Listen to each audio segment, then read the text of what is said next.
ಬಂದು ಇಲ್ಲಿ ನೋಡ್ತಾ ಇರ್ಬೋದು, ಈ ರೀತಿ ದುಂಡು ಮಲ್ಲಿಗೆ ಅಂದರೆ ಯಾರಿಗೆ ಇಷ್ಟ ಇಲ್ಲ ಹೇಳಿ. ಹೆಣ್ಮಕ್ಳು ಎಷ್ಟು ರೆಡಿ ಆದ್ರೂ ಲಾಸ್ಟಲ್ಲಿ ಹೂ ಇಲ್ಲ ಅಂತಂದರೆ ಅವರ ಒಂದು ಲುಕ್ ಇನ್ಕಂಪ್ಲೀಟ್ ಅಂತ ಅನಿಸ್ತಾ ಇರುತ್ತೆ.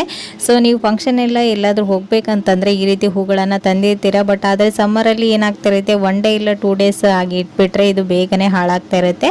ಇದನ್ನು ನಾವು ಹಾಳಾಗ್ದೇ 1 to 3 ಡೇಸ್ ಫ್ರಿಡ್ಜ್ ಇಲ್ಲದೆ ಹೇಗೆ ಸ್ಟೋರ್ ಮಾಡೋದಂತೇಳಿ ತೋರಿಸ್ತಾ ಇದ್ದೀನಿ.